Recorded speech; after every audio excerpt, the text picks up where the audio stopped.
بسم اللہ الرحمن الرحیم۔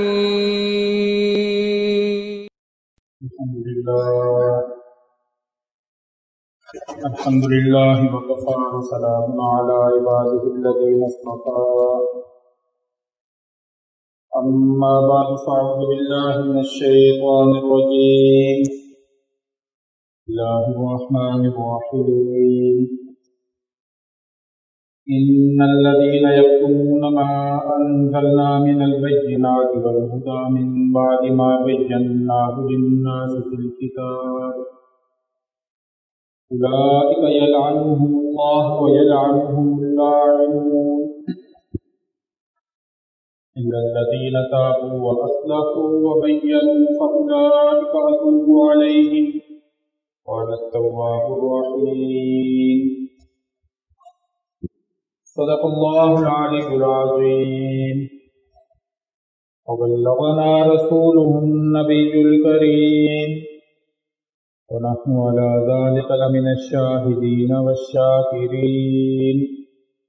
والحمد لله رب العالمين اللهم صل على محمد وعلى آل محمد كما صليت على إبراهيم وعلى آل إبراهيم إنك حميد مجيد اللهم بارك على محمد وعلى آل محمد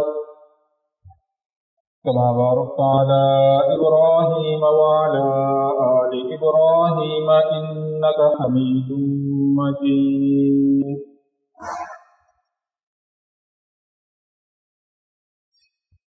میرے معزز و محترم سامعین گرامی خبر، میں نے آپ کے سامنے قرآن مجید فرقان حمید کے دوسرے پارے کی دعائیں مبارکہ تلاوت کی ہیں۔ آج کی اس نشست میں انہی مبارک آیات کی روشنی میں چند ضرور گزارشات کروں گا۔ اللہ رب العزت سے دعا ہے کہ صحیح بات بیان کرنے کی توفیق عطا فرمائے اور پھر ہم سب کو سمجھ کر اخلاص کے ساتھ عمل کرنے کی توفیق عطا فرمائے۔ ارشاد باری تعالی ہے ان الذین یکتمون ما انزلنا من البینات والہدی،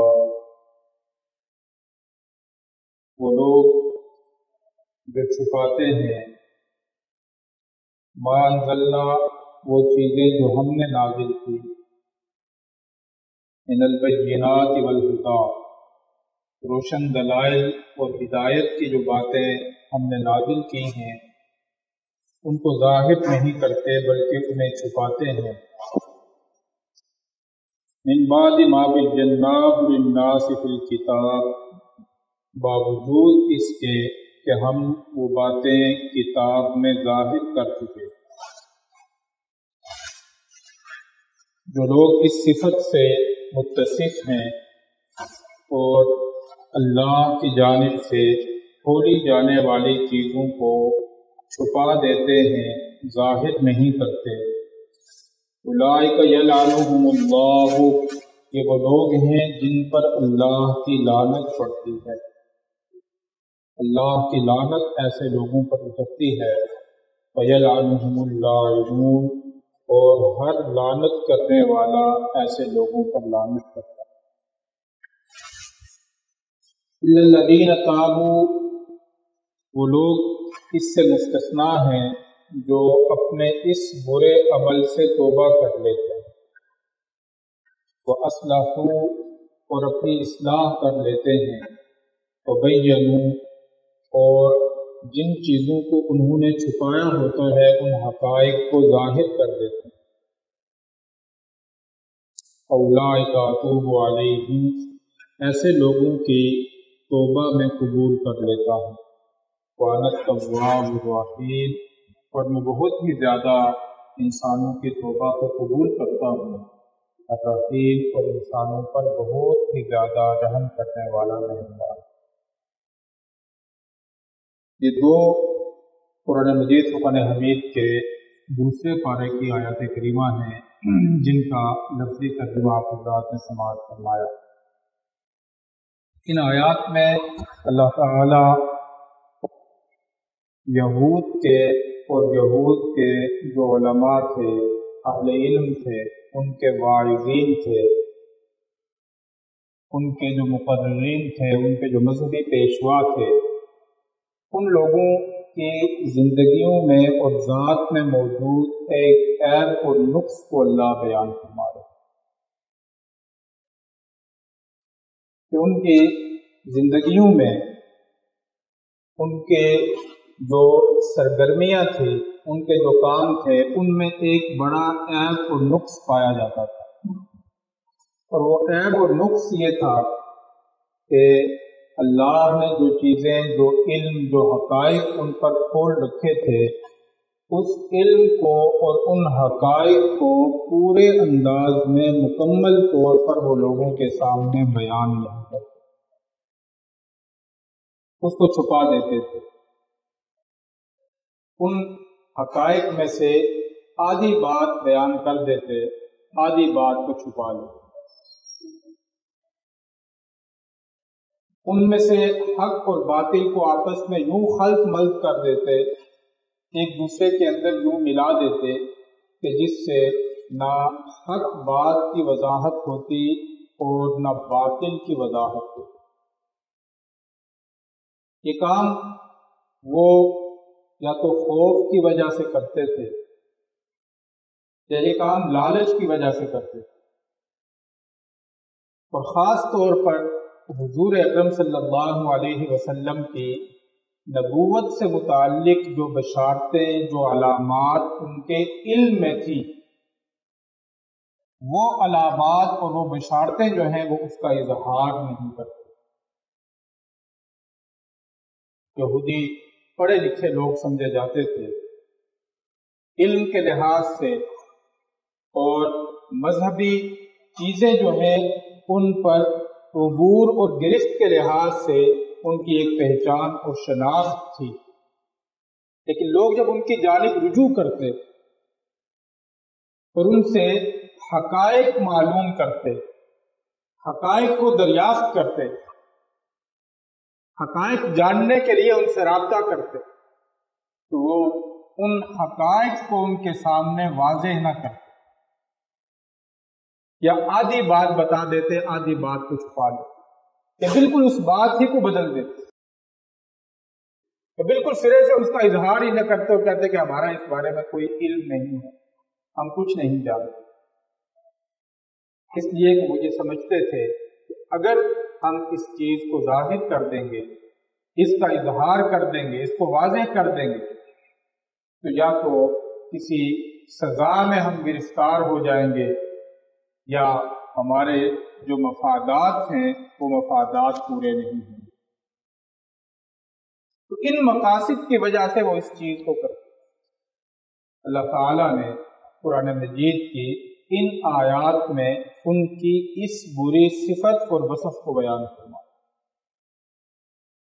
فرمایا کہ اس چیز کو یہ اپنی بہت بڑی ذہانت سمجھتے ہیں، کمال سمجھتے ہیں، اپنی بہت بڑی خوبی جانتے ہیں، اپنی بہت بڑی سمجھداری اور سیاست سمجھتے ہیں۔ لوگ ہم سے رجوع کر رہے ہیں اور ہم ان کے سامنے حق کو واضح نہیں کر رہے،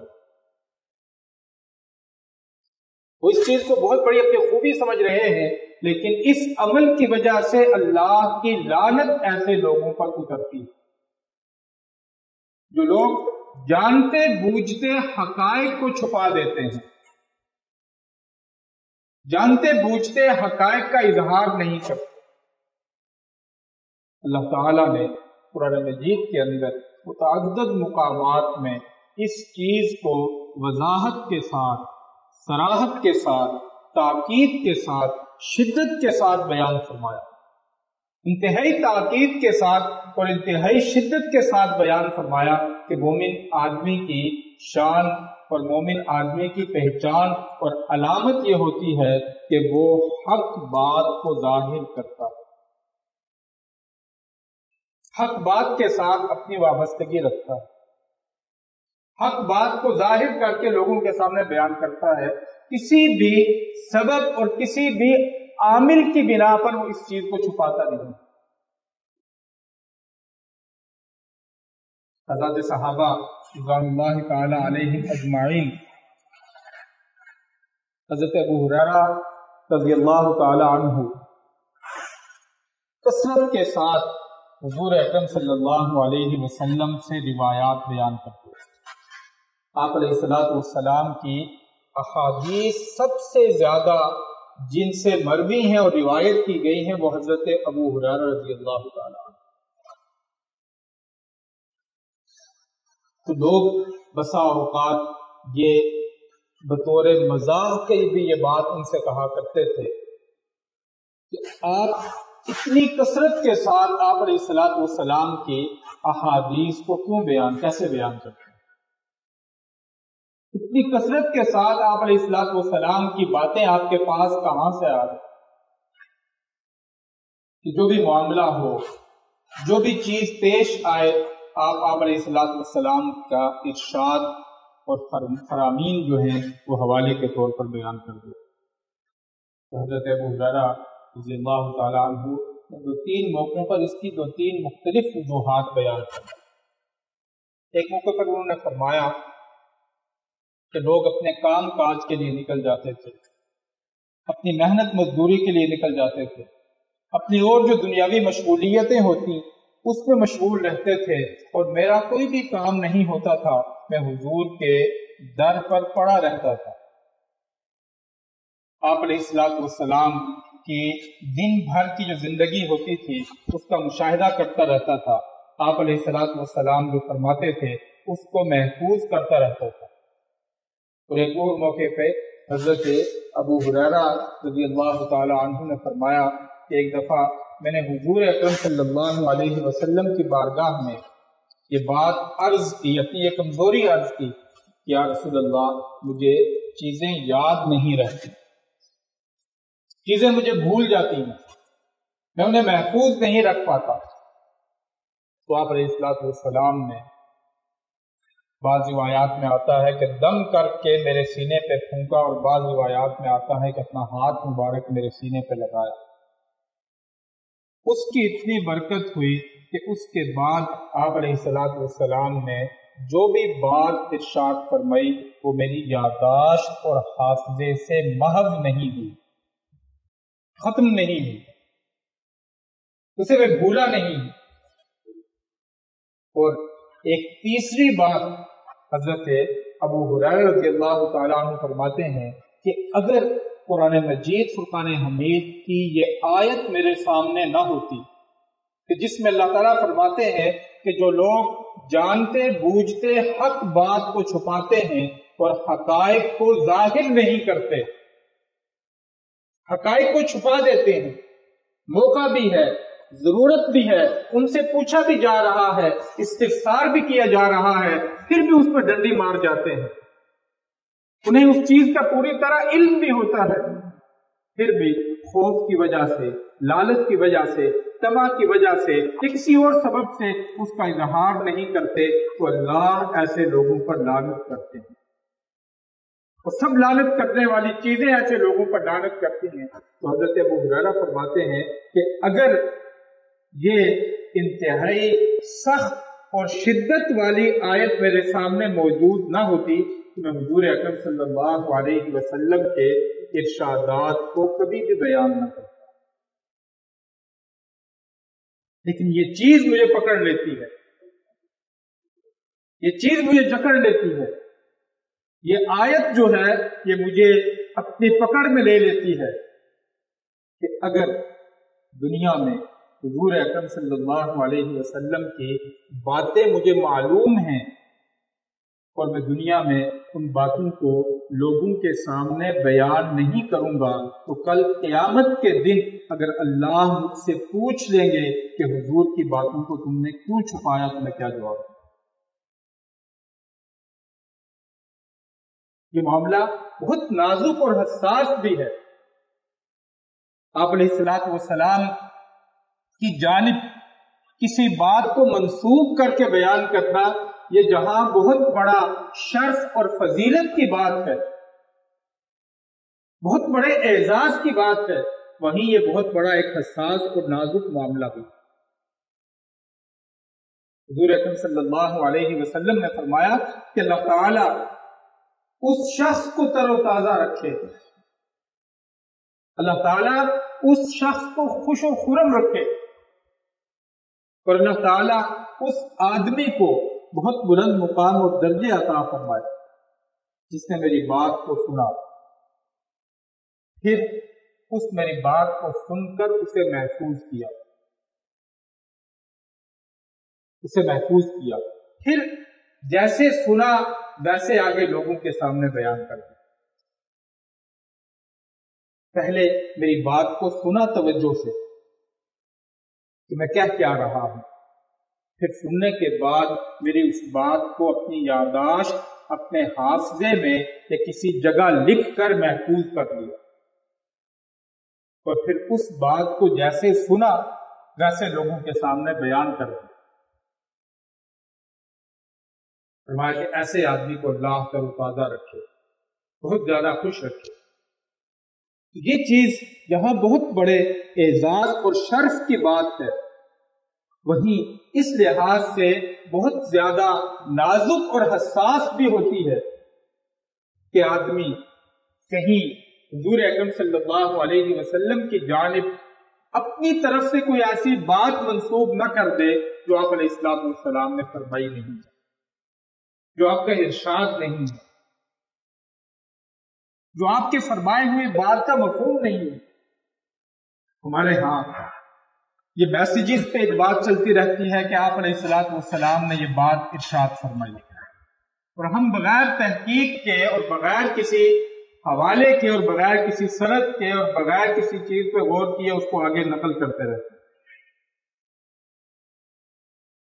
بہت ساری باتیں ایسی ہوتی ہیں جو حدیث کے نام پر چلتی رہتی ہیں لیکن وہ حدیث نہیں ہوتی۔ آپ علیہ الصلوۃ والسلام نے ایسی چیز کے بارے میں بڑے شدید الفاظ استعمال کیے کہ جس شخص نے میری طرف کسی جھوٹی بات کو منسوب کیا اور اس چیز کو جانتا ہے کہ یہ حضور علیہ الصلوۃ والسلام کی بات نہیں ہے، پھر بھی اس بات کو میری طرف منسوب کرتا ہے، تو ایسا آدمی اپنا ٹھکانہ جہنم میں بنا لے، ایسے آدمی کا ٹھکانہ جو ہے وہ جہنم ہے۔ تو حضرات صحابہ رضوان اللہ تعالی علیہم اجمعین نے اسی احساس کے تحت، اسی خیال کے تحت اور اللہ کی اسی آیت کو اپنے پیش نظر رکھتے ہوئے حضور اکرم صلی اللہ علیہ وسلم کے تمام ارشادات، احادیث اور آپ کی ذات سے جڑی ہوئی سب چیزیں ریکارڈ میں لے کر محفوظ کر کے آگے منتقل کر کہ کہیں کل قیامت کے دن اللہ کی بارگاہ میں جب ہم پیش ہوں تو یہ چیز ہم سے نہ پوچھی جائے اور اس چیز کا ہم سے سوال نہ ہو کہ حضور اکرم صلی اللہ علیہ وسلم کی ذات، آپ کے ارشادات، آپ کے فرامین، آپ کی زندگی سے متعلق ان حقائق کا تمہیں علم تھا، تم نے انہیں چھپایا کیوں، لوگوں کے سامنے بیان کیوں نہیں، اس کا اظہار کیوں نہیں، اس کو واضح کیوں نہیں کیا، اور اس چیز کو اپنے ساتھ ہی لے کر اگلے جہان میں منتقل کیوں ہو۔ تو صرف علم یا کسی حقیقت کا معلوم ہو جانا یہ کمال نہیں ہوتا، اسے دوسروں تک پہنچانا، اس کا اظہار کرنا اور موقع کے اوپر اس کو دوسروں کے سامنے بیان کرنا، اس کا بھی حکم اللہ کی طرف سے دیا گیا۔ تو فرمایا کہ جو اس معاملے میں کوتاہی کرتے ہیں، کسی بھی سبب کی بنا پر کوتاہی کرتے ہیں، ایسے لوگ جو ہیں وہ اللہ کی رحمت سے دور ہو جاتے ہیں، اللہ کی رحمت سے دور دھکیل دیے جاتے ہیں۔ اللہ تعالیٰ ہمیں سمجھنے کی، عمل کرنے کی توفیق عطا فرمائے۔